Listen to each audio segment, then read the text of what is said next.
What's up, everybody? Thank you for coming to this live stream. I hope I'm on. Yeah, it is time. Um, there's some interesting comments. I want to see if I can get through the scroll back and get some of those. Um, I can't seem to get to it now, but one guy made a comment earlier. I just had happened to pop in and see Drown next to. I think I am on time. I think I'm here. I don't know if it's not shown up yet. Am I not on? I think I'm on. I think John Next. I think you're full of shit. Guy commented earlier. It's not in the feed anywhere. But he said when he was younger, he remembered being like a bright, cool kind of kid, and he didn't feel like he'd grown up to be who that kid deserved to become. Like he didn't do his younger self justice, and that kind of spoke to me. And I want to talk about some things in this live stream sort of related to that. Maybe it'll get a little hokey pokey, maybe it'll get a little corny, maybe it won't be quite as much fun or swearing, but I'm going to give you guys some updates on what's going on with this. I'm going to take this off. I'll show it to you in a little bit. It's not super gross. I don't think I'll get censored or anything. But I just wanted to talk about what training injuries are like and what they mean, and hopefully you never have a training injury, but if you have one, or if you've had one, or if you have one, hopefully some of the things that we can talk about here might be of value to you, because there's a lot of shit that goes on when you get hurt. You know, more than a sprained ankle, more than a torn bicep, more than even a herniated disc in your neck. There's a lot of shit that goes on top of all that is painful beyond just like it physically hurting. And so we're going to talk a little bit about that. I'm going to check in using this thing on, yeah, Bryson. Actually, a couple people have said that. And when I sprained my ankle, he said, attack him while he's weak. I actually had a client earlier. I was talking shit to him. And he was like, so you're telling me like if I really wanted to have a chance, now would be the time. And I was like, I still got headbutts, bro. I'm going to start working on my jab, but I still got headbutts. It's like when I hurt my ankle, I was actually looking into guard pulls. If you go back and watch the video where I sprained my ankle, you'll see me like trying flying triangles on Jay. But Jay's shoulders are like the size of this box, so it was difficult. We did it in slow-mo. I think some of it looks pretty cool. Been there, done that, as you said, with the injuries. It's tough because, so you're training, right? And training is tough, and training is hard, and training hurts. And your body has to heal. But then you get injured while you're training.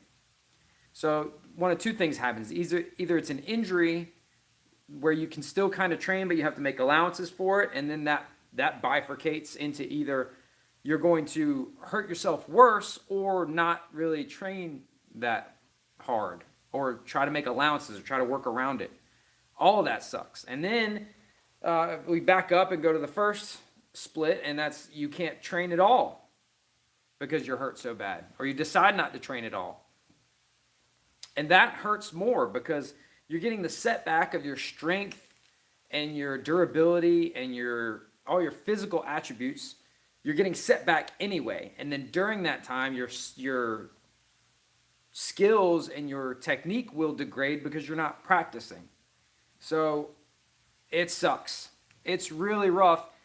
Then we compound that with the psychological issue where that depression starts setting in, that like, I'm injured, this sucks, I'm hurt. And it's like when you look at a room that's just disgusting and filthy and you're supposed to clean it, and you're like, I don't even know where to start. All right, it's so messy, I don't even want to clean it at all. But that's kind of bullshit. That's what we're going to talk about, how much bullshit that is. The answer, when you've got that project that seems so daunting that you don't even want to start, because like anything you do, like anything I do right now is going to be so tiny and incremental when it comes to training or when it comes to progress or even when it comes to business. I got shit I got to do around here. I got to do something with these mounts, and I got to do some stuff outside, and I got to do something with the storage room. There's a ton of stuff. I got to do something. I got to move some of these fixtures. There's a ton of stuff I got to do, and I can't do it now. And my training, I was really working on, Dutch style kickboxing, because here's some news. I had a fight coming up. I don't like to talk about when I have a fight coming up, because this is what happens all the time. I had a fight coming up in March, and I sprained my ankle and had to cancel that. And I never announced it because what would have been the point? I had a fight coming up in October, and 5 weeks out, I tear my bicep. So that's what the injury is. It's a torn bicep, and I can't really do much of anything with it in the meantime. I haven't been to see the orthopedic doctor yet. It happened on a Friday night. We've got the holiday weekend, so I'm a candidate. The first doctor says that I'm definitely a candidate for surgery because, because I'm such an athlete and my job involves how I look. Just kidding, sort of. He said if I was not an athlete or I was older that they wouldn't really recommend surgery because it's not the end of the world. He says it's scarier than it really is. Like how terrifying the idea of a torn or severed muscle inside your body is really, that was really scary. A boxing glove just fell off the display over there. He said it's scarier than it is. Let's check in on some comments here. Major ankle injury, still hobble, and Jim, I don't like the. I do. Jim asks, I'm 5 months in after a major ankle injury and still hobble a little after walking on it all day.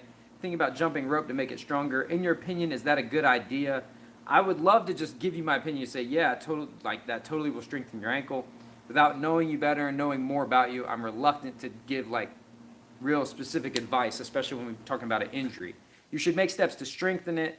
You should talk with some coaches who can watch you and do it a little bit at a time and see how you feel. Like if you jump rope for 30 seconds today and you feel fine tomorrow, make it a minute tomorrow, so on and so forth. But I don't like to get actually have also said Icy might be back on them opioids. Yeet. Thanks E-Rock. Thanks for drowning Nexa. Thank you guys. Yeah, Ikaika Patria, torn bicep. And we're going to talk a little bit about the specifics of the injury here in a second. If I missed your comment, I'm really sorry. I'm going to try to get as many as I can, unless it's a super chat. I hope I don't miss a super chat, but if I do, just spam me. Everyone else spam me. Make sure I get that super chat covered. I'm not on any opioids. So what he's saying, he's making fun of, apparently, when I had my vasectomy, apparently I did an Instagram live. I don't know if a lot of people saw it. I don't remember doing it. I don't like doing drugs. I don't like taking medicine. And apparently I got on Instagram live and was talking mad shit on drugs. And I don't remember it and it didn't save. So I have no clue what that was about. I don't know what I said. So hopefully if you saw it, I don't think a lot of people saw it. If you saw it, I hope you enjoy it. But no, I'm actually not on anything now. I didn't take anything today. The injury happened Friday, and it hurt. It didn't hurt right when it happened, but it started hurting really bad that night. So I took some medicine. I spent all day yesterday trying to. Kristen wanted me to stay on top of the medicine. She wanted me to keep taking it because she didn't want it to wear off and me hurt, and then take the medicine and have to wait. And the medicine, I was scheduled to take it again when I was going to bed last night, and like a dope, I said, I'm just going to go. I don't like the way it makes me feel. I don't like being drowsy. I don't like being slow, but I also don't like hurting. So my choices were I could be in pain or I could be high. And I said, I'm going to bed. I don't want to sleep on medicine. I don't want to do it anymore. And I woke up and it hurt a little, but I feel okay. And I haven't taken anything today except some ibuprofen this morning when I got up. So I'm not on the stronger pain medication that they gave me because I don't like taking it. And it doesn't hurt too bad unless I do certain things. What's really weird is I can sort of lift it and do some certain things. And if I contract it a certain way, it hurts really bad. But it's not the end of the world. And that's another thing I want to talk about is the recovery is kind of crazy. I've read everything from 6 months to a year to full recovery with, varying stories of what the recovery is like how much you can do, whether you can start training, how much exercise you can do. So let's look at it, because I think we're slowing down a little bit here. Let's take a look at it, and I'll kind of explain to you guys what happened. What is going on is this right here is supposed to be here. So like this connection, I'll show you on this arm. So like this connection right here, right? So that's me relaxed when I make a muscle. You see that right there. That severed and it rolled up like this. How it happened, I was throwing a right hook. I'll show with this arm, but it was a right hook. I threw a right hook, and this is light sparring, little light sparring. We all had fights coming up. Everybody had stuff coming up. We weren't going hard. I don't know the guy that I was sparring with, but he was going easy. We've sparred before. It was very friendly, very almost playful. I went to throw a hook, and he stepped inside, so the hook went behind him. And then as I was pulling my hand back around, it just gently brushed his elbow, and I went, ah! Hey, is something sharp on you? Is there something sharp on your body? And he looked at his gloves, and he was like, maybe the Velcro, or like, I didn't know. And he looked at my arm. He said, your arm's not cut or anything. I said, it felt like it cut me. And then I threw another right hook, and I was like, and I immediately was like, help me get my gloves off. Something's really wrong. 3 weeks ago, I had read a story about someone with a torn bicep, and I had torn bicep in my mind anyway, and I was like, that sounds awful and terrifying. And I got my glove off, and it was spasming. Boom, boom, boom, boom, boom, boom, boom. And one of my gym bros, Jay-Z, comes over, professional fighter, and he goes, oh, it's basically something like a Charlie horse, bro. You're good. You know, typical, always optimistic, you know, in the gym. A lot of this, especially the professional fighters, when they're hurt, they like to, no, it's probably all right. And I'm like, no, that shit looks broken, or no, that looks right. And they're like, no, it'll be all right. He's like, nah, it's basically like a Charlie horse. You're basically just cramping up, man. Just relax, because it was spasming. And then another friend's wife was looking at it. She goes, that doesn't look right, because when I flex, you can see it's way up here. And I don't have that little peanut butter arm. I got a even bicep. You guys can see in some other videos. Not to brag, but I have an even bicep. It doesn't go up like that. And I said, I think this is torn. I think this is really bad. So we jumped in the truck, and me and my son ran up to the ER, and Kristen met us up there. And the doctor came in, and he said, so what's going on? It was a really cool doctor. This is the first time this has ever really happened with a doctor, where he said, what's going on? And I hate to tell doctors my self-diagnosis, because in my experience, a lot of times when you tell a doctor what you think is wrong, he doesn't want that to be it, because they hate when you self-diagnose. Maybe because most people are idiots and get it wrong. I said, I'm not no medical doctor and all. Don't have all that fancy book learning. But I'm pretty sure I tore my bicep. And he goes, okay, that's probably what it is. And he felt it, and he's like, yeah. So I tore, there's two heads that connect your bicep down here. I'll show on this one. That makes more sense. So this one and this one. And I severed this one. And it must have been pretty clean, because there was no like bruising or internal bleeding or anything. So it must have been super clean. Yeet. I love that word yeet. I really like that. I really like explaining to parents and stuff what that word yeet means. I'm going to scroll. I'm going to try to catch back up with the comments. You tore your MCL, Jesse Ritchie. Sorry to hear that, but we're going to talk more about how... I'm going to catch up on the comments. Mike said he doesn't know you, but try 30 seconds jump rope and add 30 seconds as you feel better at gym mode. Yeah, Mosine, that's what I was saying. I agree with you. Play Johnny Cash's cover of Hurt. No, I'm going to try to be positive. And I was kind of down yesterday. I was kind of shitty. I was also high, and I don't like that. I don't like doing drugs. I don't like the way they make me feel. And Kristen was like, all right, I'm going to need you to turn this around. Kristen don't give a shit. Kristen worked in the ER for a long time. So you have to be all kinds of fucked up for Kristen to, like, baby you. She's good at taking care of me. She does everything she's supposed to do. She reminds me to take my medicine. She helps me wrap my stuff up. But as far as, like, pity parties, she don't give a fuck. There has to be, like, bones sticking out of your body for her to be like, oh, no. She doesn't care. She's seen it all. She's seen the absolute worst things that there are. She was in the ER for many, many years. She said, I'm going to need you to turn this around. I'm going to need you to pep it up, because I'm always coaching people here and helping people here, and I'm always telling people, fuck the bullshit, stop whining, stop complaining, be positive. You know, I guess that's supposed to be motivational, but, you know, I got a different style. I tell people, no one gives a shit about your problems. Why should you? I tell people this, and then sometimes it's hard to take your own advice, and that goes with people. You know, when you give relationship advice, you're telling people to do shit you should be doing, and you're screwing up your own stuff. She said, I need to turn it around. So yes, it will be a long, long time. Yes, my right hand was a big important part of my martial arts. The uppercut is the mainstay of my striking with the hands. My right uppercut. My right hand, I'd spent so much time on cultivating it because I have nerve damage on my left side, which means that my jab doesn't do like it should. I can only throw, you know, a couple of rounds worth of jabs before the jab starts to slow down, and I just don't train it. But how about this? So it takes me a year to fully recover here. How about that year I'm going to spend having the best fucking jab? And no, that can't be, you know, I'm being a short guy in striking arts. You know, your jab might not be like the crucial cog, right? Maybe I need big power shots. Maybe I need good kicks to deal with range and stuff. And I'm going to lose jab battles.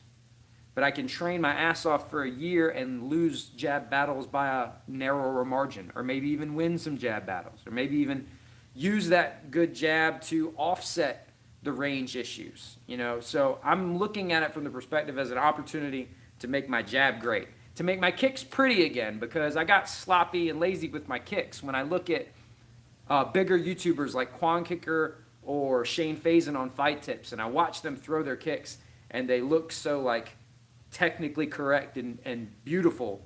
I wish that my kicks looked like that. I've been spoiled because I'm only really sparring and doing fight training and not a lot of martial art training. So aesthetics haven't been important, and I've just been concerned on new ways to land them. They don't have to look pretty. I don't have to have good posture. I don't have to have good mobility and flexibility, as long as I can get my shin onto their leg or body or head. How it gets there is just a matter of function over form. So I'm going to spend a year on my jab, on my left hook, on making those kicks pretty while rehabbing this thing. So I'm not going to say, oh, well, I can't do the thing that I want to do, so I'm not going to do anything. That's the moral of the story. A lot of times when we're down and out, Michael Sanchez trained the perfect spinning elbow and the head kick. Yeah. Jesse Ritchie, I'm glad you're feeling better. M. Cordy, yes, the fight was canceled. The fight that no one knew about yet is canceled. I'm gonna mobility training to the ankle. Mohsin, yeah, definitely. The Clovatera. Sorry, man, I just tore mine 2 weeks ago. Tore my other one in 2014. Had it repaired. I'm not fixing this one. Yeah, I'm gonna probably do the surgery because it sounds like fucking stupid, but how it looks matters for my job. You know what I mean? I know that sounds super like lame and vain and insecure and stuff like that, but like Saturday we had 2 new clients show up for our strength and conditioning session, and I'm in the sling and wrapped up, and I'm in flip-flops and I'm high, and I'm trying to tell them, trying to establish credibility that I can teach them how not to get hurt and the correct way to lift weights. They can't see me lift shit, you know? So it's hard, but I do need to have everything intact so I can show people things, and I also want that muscle to be strong as hell. I want all those connections because I want to be able to throw big, hard, powerful shots. So I think I'm going to do the surgery. He said if I was older or I was not an athlete or didn't do what I did for a living that he wouldn't really recommend it. But I'm probably going to do the surgery. And yeah, Mike Zambides tore his bicep in the middle of a fight and won, and he's one of my idols. So the Boss Rutan had an F bicep and F neck. There's some Jerry where he talks about, yeah, a lot of my idols have had very similar injuries to me, which is sort of inspiring. So don't feel like when you've got that injury and you can't do the shit that you want to do, like, you know, I've had spinal fusion, so I would love to be an awesome, like, inverted, like, I'm a little tiny guy. I would love to ball up in this inverted guard and do some crazy sick jiu-jitsu shit to people, but I can't really get up on my neck like that, you know? So I've worked on strengthening my shoulder blades to try to get, you know, a more dynamic, you know, guard game, what I can. I have limited mobility in my lower back and in my hips, and I have all these problems. That doesn't mean I just don't do it. It means I try to like do the best I can and then find other shit that I can do really well at. When I figured out I couldn't throw more than 2 or 3 rounds worth of jabs, I said, I'm going to have me a bomb ass, uppercut, a punch I can throw. And for whatever reason, I worked on, when I realized I couldn't throw a left kick like Cliff can, I did only my left kick for a year in sparring. I threw no right kicks for a year. Now my left kick's better than my right kick. So this year is going to be right kicks and left kicks, both, and that left hand. I'm going to make my left hand work really great for me. And then, a year from now, maybe I can unbottle that right hand again. The biggest downside is I hate to do this because when I say I'm going to do some shit, I do it. I always have. And I said in a video on this channel that this year I was going to get my blue belt in Brazilian Jiu-Jitsu. Kristen's finally finished with school, so I was able to start making classes, but then they canceled the 6 a.m. classes because no one was going. So now I was going to start going to the noon classes, and we enrolled the baby in daycare so that I can do some more stuff during the day. And now it looks like I'm out for a while there. So I set out to do that this year. That was my New Year's resolution. And I don't make resolutions all willy-nilly. So I'm going to have to figure out a way to accelerate that or a way to fast-track that. And even if I can't make it this year, I need to do everything I can so that when I can get back on the mats, I can maximize my training time, whether that's increasing my mobility and flexibility, doing the drills I can, making sure that my cardio is really good, making sure that my legs and my left arm are really strong, making sure that my shoulders and neck are really strong. I'm going to do all that so that when I do hit the mats, I don't even have to worry about this anymore because I can make the rest of me so much stronger. But let's take some, I'm going to scroll through. If you got a question, you can drop it in the next few seconds. Esteban says, 3 years ago, I had a full contact fight coming up and broke my tibia and fibula in a car accident and stopped and depressed me for about a year until I could start training again. Get Me Rolling says, thanks for doing this. I see real strength is continuing when you are hurt.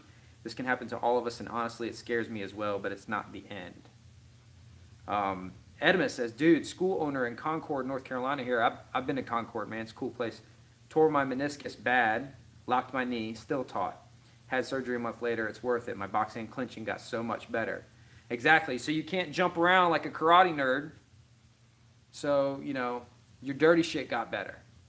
So I can't rely on a right hand to make people stop messing with me and make people stop jabbing me and make people respect me. I'm going to need to establish a jab, which I never have.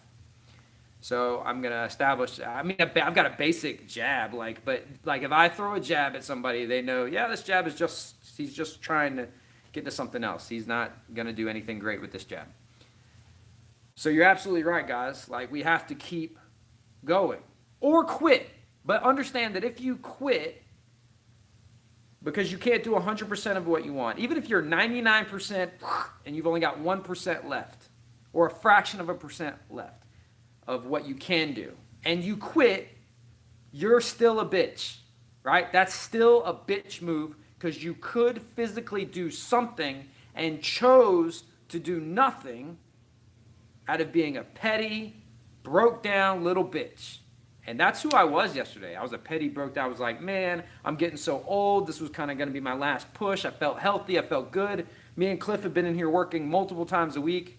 I felt more skilled and technically sound, and my strategy was in place more than I ever have. I did feel not very powerful or very fast because I haven't been doing as much strength training. I've just been working on skills with Cliff. And, maybe that had something to do with it. Maybe I need to strike that perfect balance. But if you give up because you're 99.99% out of the game, that still makes you a little bitch. Right? If you've got 0.01 or 0.0, if there's any shred of ability left in you and you give up, that's you giving up. Because people can say, oh, well, you did your best. Yeah, your mom might say that. Your grandma might say that. People that really, really, really love you might say that, and they may even mean it. But it's not good enough. That doesn't do you any good. You can't eat off of effort, right? You can't win through desire alone. You have to push forward. You have to do whatever it is you want to do. You got to put in the work. And it's not equal and it's not fair. And there are guys who are super natural talents that never get injured and have an easier time. Or if you're in business, there's guys that were like born into a family that set them up and gave them something to invest and gave them something to work with. But you're not entitled to success. And your route to success in whatever you're doing, whether it's fighting or business or relationships or whatever, is not guaranteed. I want to take a couple comments or questions and stuff. If I miss your stuff, cardio is a weapon. Who said that? Sean Barker. Cardio is a weapon, and actually, I'm going to do some stuff on that soon. My legs, my legs can go for days. My arms and shoulders get tired. I have some pretty severe nerve damage on this side, which is kind of the reason why this arm gets really tired and slowed down. But cardio as a weapon is definitely something I plan on using. When I fight, I typically, even the fights I lose, I typically start winning the third round. More than once, on many occasions, I've dropped rounds 1 and 2, sometimes really badly. Sometimes like round 1 would be like a 10-8 round. Round 2, 10-9 for the other guy. And then round 3, I'm like just getting started and can go all day, and I'm mad when the bell rings because I wanted to finish because I knew I couldn't win on points. Because I'm not really the type of guy that can win on points. But I'm going to use my cardio as a weapon. That's what I'm going to do. I'm going to buckle down on that and just be able to go so long. It doesn't matter if the dude's like better or bigger or stronger or anything. Like I can just go.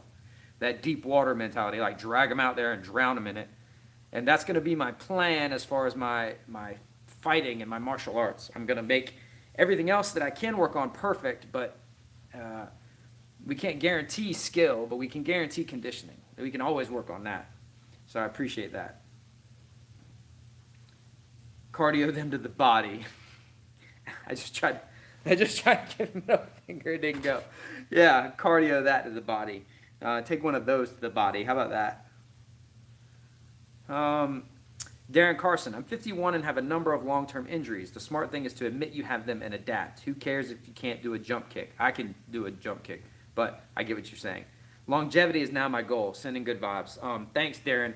That's exactly what I tell. Like a lot of times you'll see an older guy come into the gym, and I train mostly with like young killers. Like the guys I go spar with on Friday nights are mostly amateurs and pros, and it's ridiculous to think. And they're in their 20s and shit. It's ridiculous for me to think like, oh, I'm going to show these guys what's up. Just the fact that I'm in the room is cool. And a lot of those guys, make concessions for me and slow down a little bit for me and don't take advantage when I'm not quite, at that same speed and pace that they are. And the ones that know me real good hammer me a little harder, to help me out, but not too hard. And they don't take advantage of me. But just the fact that Darren, just the fact that you're in the room with those guys is a win.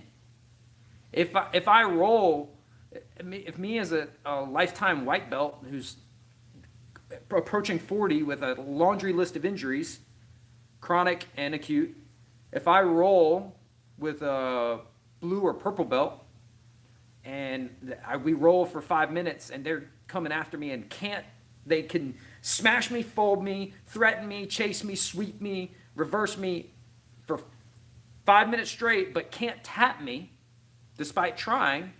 I'm like, I won. Loser. Even though my nose is all bloody, my head's all skinned up, and I got Matt Bird all over me, and my gi's all jacked up. Like, you couldn't tap me, bro.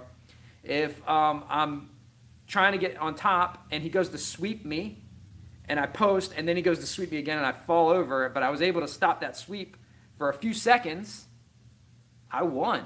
Like a guy who's way better than me tried to sweep me, and he had to work a little harder for it. I won. So when you're at that age, Darren, move those goalposts, man. Like, be realistic about your expectations and understand that a win for you is different than a win for them. But I appreciate your good vibes, man. I feel you on what you're saying there.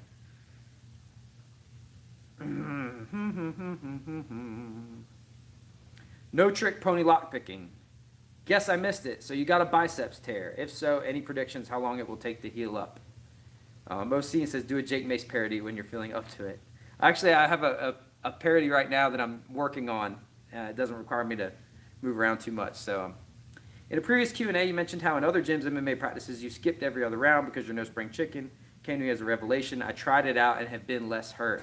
Vagabond Art, man, that's the real reason that, you know, I really stress that people take it easy is you can train longer. If you sit out around, yeah, there's going to be a dude that's going to judge you. There's going to be some fucking meathead who's big and strong and good at fighting and doesn't need to sit out rounds who's going to be like, can't get better sitting on the sidelines. But sit out. Protect yourself.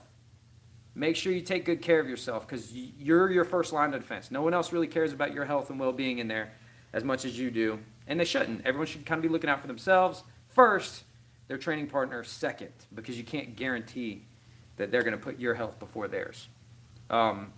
Sit out until you feel strong enough to protect yourself. I really appreciate you sending me that because sometimes, like, I'm like, man, I don't even want to make videos. I couldn't put out a video today, which was super depressing. It's the first time I've missed the upload schedule in a long time, and I thought, well, like, I just can't do anything now because of this. That's wrong. That's incorrect. When I say, well, I can't make videos because my arm's fucked up, that's me being a little bitch because I can make videos. I can't make the videos that I want to make, that I want to make for me, that make me feel good. I can't make those videos, but I can make videos. I can make videos that help people. I can remind people of things that can help them. I can show them things that can help them. And that's the reason that I do YouTube, is not to be like, oh, I'm fucking on YouTube, right? It's just cool.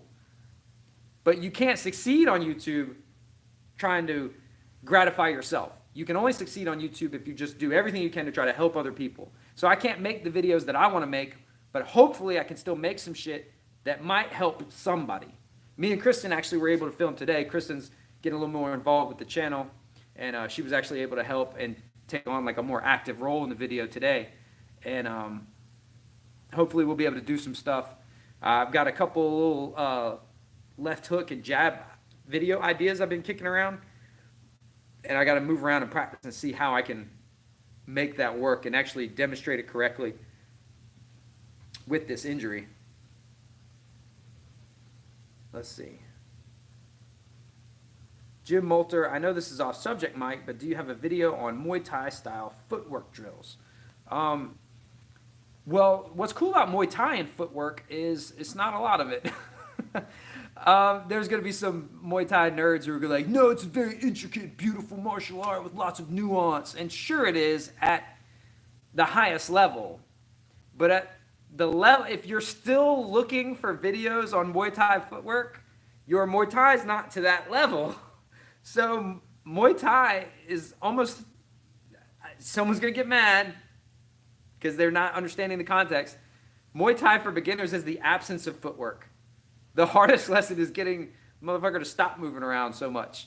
Not saying that we're not going to make small adjustments in angle to make it easier to hit or harder for them to hit us, but the footwork is not as crucial as it is in like Western boxing or in point style fighting or in more like open rules, you know, striking exchanges.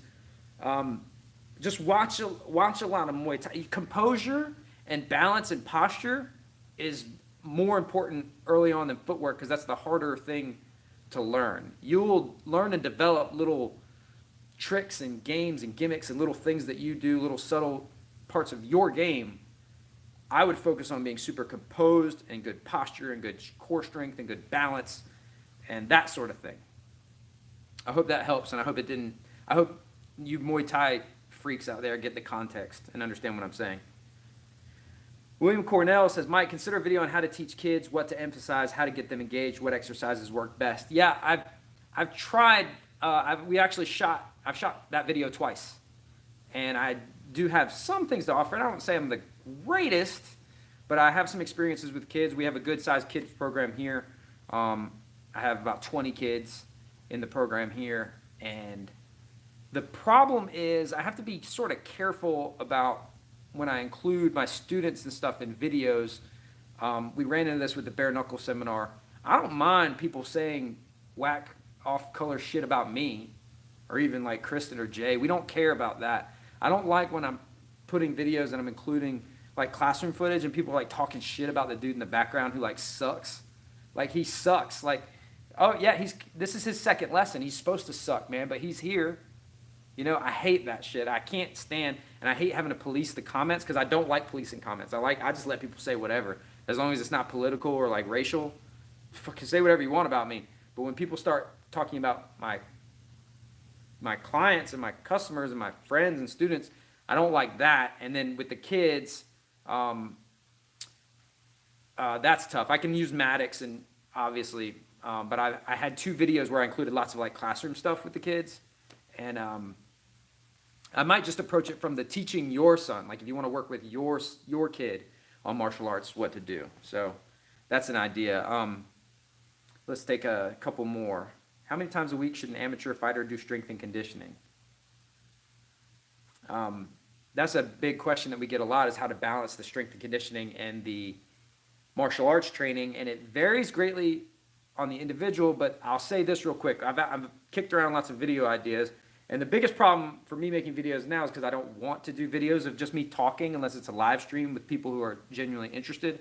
I want to show stuff. I can't show much, and this video was in the works. I was writing it. The basic tenet of strength training versus skill training when it comes to martial arts is you can't do all of both unless you're a phenom with you're very young, very strong, very healthy already. I either am mostly strength training and hitting the bag once or twice a week, or I'm only working on skill and then doing like 1 or 2 days of strength conditioning. So it's either 3 and 1 or 3 and 1. You can't do 3 and 3 if you're talking about 3 days. You can't do that and keep that pace up and it be productive and healthy and safe for most people. There's going to be exceptions. Be like, I do strength training every morning and jiu-jitsu and boxing every night. And it's like, yeah, your body's probably getting beat to shit. And you're probably, looking at an injury soon, or you're probably going to have trouble walking when you're older, or you might not be making as many strength gains. If you do that for a year, you might actually be better off doing one mostly for 6 months and the other mostly for 6 months. Because when you try to do everything well, you end up doing nothing well. So pick one thing, do it awesome, maintain your other shit, and then switch. That's the way I like to do it. I like to do 6 months of mostly strength training, 6 months of mostly skill training. But what do I know? It's hard for me to establish credibility when I'm up here gimped up with this arm like this. And let's see. Let's grab something else. A few years ago, I was so injured that I wanted to put a bullet through my brain and get it over with. Screen name does not check out, Joker. I've never felt like that. I'm not gonna denigrate or downplay people that feel that way, and I'm sure that you're not super literal. I hope you're not super literal. That kind of goes in with because I can't do things the way I want, I'm not gonna do anything. Little bitch mentality. You can always do some shit. You can always help somebody. You can always make somebody else's life better in some way. You can always improve your own situation in some way. Even if it's little incremental steps. Even if you can barely move, you need to go ahead and start because it's going to take you a while to get where you're going. I'm going to grab a couple more questions and then hop off. Drow Nexa, no. You are too inconsistent. Your Drow Nexa wants his blue belt and shit talk. Drow Nexa, if you want your blue belt and shit talk, or any of you guys want to get your belt and shit talk, you need to be consistent. You need to start to understand the fundamentals, right? Less mistakes. What happens, much like all martial arts, the blue belt level and shit talk is not about creating your own shit or being super clever or super interesting or super new, because you're not quite to the level where you can invent your own shit yet. It's about understanding the fundamentals, right? So once you demonstrate a proper understanding of the fundamentals and you consistently apply them, I will give you your blue belt. There's not anything. Yeah, thought you guys would like that. I'm gonna hop off here now. I appreciate you guys checking in with me. It means a lot. I wanted to get a lot of this out because I knew people would have questions about what's going on. Classes at the studio should operate normally. I have enough people that know enough things that if I need somebody to show something, someone can generally get through it. The hardest part will be creating content that both helps somebody and is gratifying for me. I'd like to do both. And then I guess it's good that we're putting that little baby in daycare because I can't chase her ass around. She's getting really, really tough. If you go down into the description, there'll be a link to my Instagram. I'm going to hop off here now, and I'm going to hop on Instagram Live for about 10-15 minutes and do like more Q&A style. So if I missed anything from anyone, meet me over there on Instagram Live at Icy Mike P. I really appreciate you guys, and I hope that I'm able to continue to bring you the content that you need, want, desire, like, or whatever, despite this current situation. And I'm not going to do a lot of woe is me in every other of the videos, but I'll try to drop little trinkets as long as they don't interfere with the content of the video. So I'll see you over on Instagram.